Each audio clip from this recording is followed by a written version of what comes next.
Welcome back to Mike's Diabetes World. Yes, waiting for my food to be delivered, so I thought I'd talk to you for a bit. Now,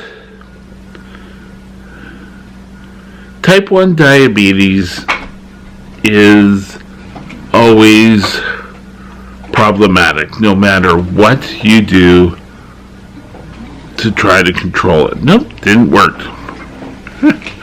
So, you need to be certain that you keep this in mind. And so often, people don't realize this. And, oh well, I can get by just doing this.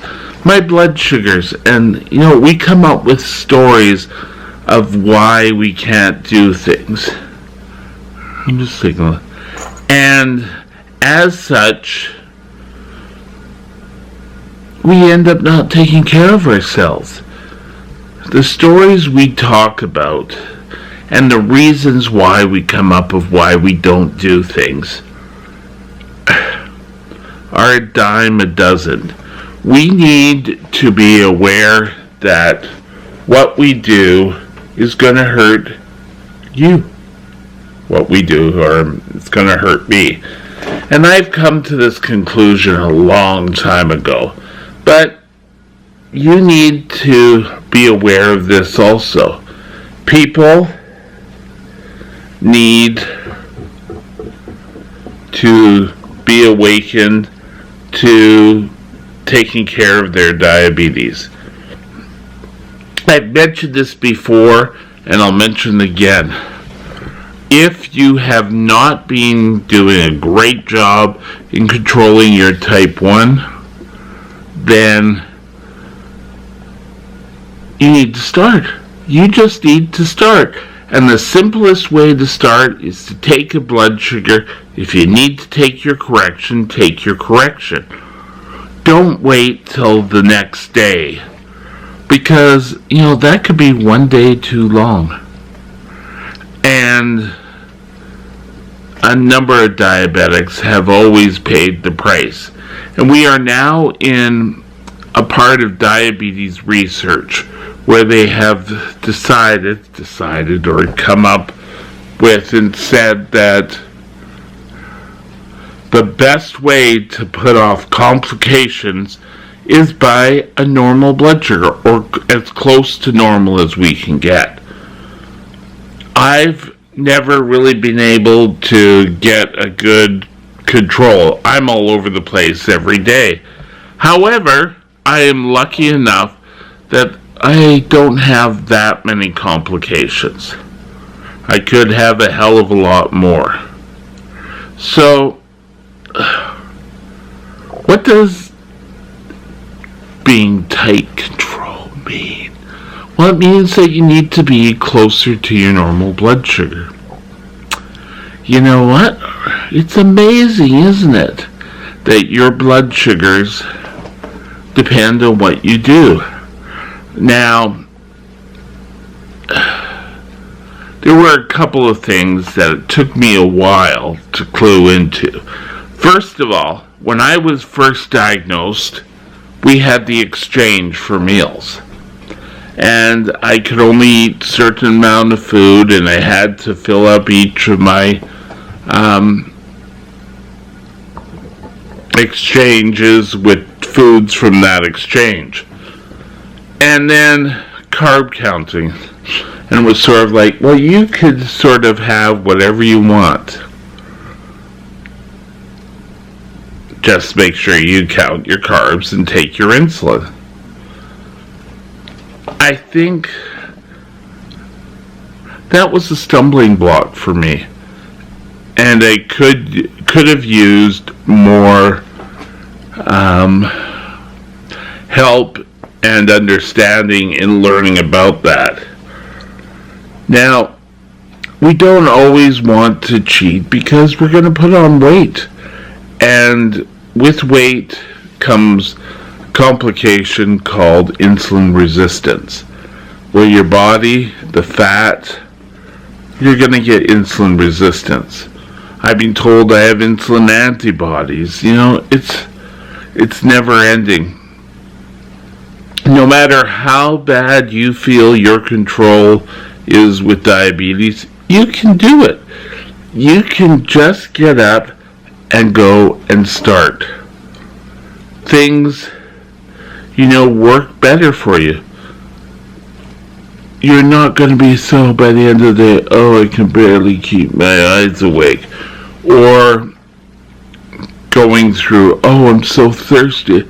Oh, just one moment, let me get a drink of water. You don't have to worry about doing those all the time. Now, being a type 1 diabetic means that you can have a lot of foods. Well, a lot of foods? You can have foods that people with type 2 can't. You can have fresh fruit. They still suggest you stay away from fruit juices, but once in a while, that's okay. But counting your carbs, and what happens if you make a mistake? Oh, well, you're probably going to end up having a low blood sugar. But usually you're not going to make that much of an error. And if you notice your blood sugar dipping, well, then maybe have that fruit juice. Or treat your low. And then get back up on that horse and keep going. It was so easy for me in the early years to pass off the care of my diabetes. And no one really picked up the mantle for me. It all came back to me and what I was doing to control my diabetes. The fun time of it all.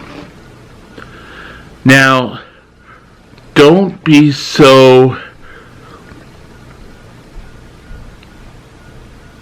I'm never going to understand all this. But you know what? Get out there, read about type 1, learn what your body does with sugar. If you have a piece of bread extra, learn what that's going to do for you. You don't want to be the one, everybody else will be able to control. I won't ever be able to control my diabetes. But, one day you'll be surprised. Everything just clicks into place. And you end up, oh my God, I've had a normal day. My blood sugars are pretty well normal. And maybe the next day and the next day, and then you may falter. And then everyone seems to think, oh, I failed. Oh, I guess I can't do it. You know what you need to do? You need to pull up the bootstraps and just continue on your merry way. You've got to learn, and then if you falter, just get up and do it again. Don't think of it as such a negative. You know, when we learned to walk as children, we faltered, we fall, but did that stop us? No. We got up and we tried again. You know what? The biggest enemy a lot of times is up here. We keep trying to tell ourselves that, oh, I can't do it. But you know, surprise, you can do things. And you will get the benefits. You'll find you'll have more energy. You won't be getting yourself into more trouble. You'll know and how to treat lows. You will learn how to treat your highs. And it all becomes second nature eventually. But don't be on that stumbling block. You can change. Anyway, have a great day. I'll talk to you later. Bye now.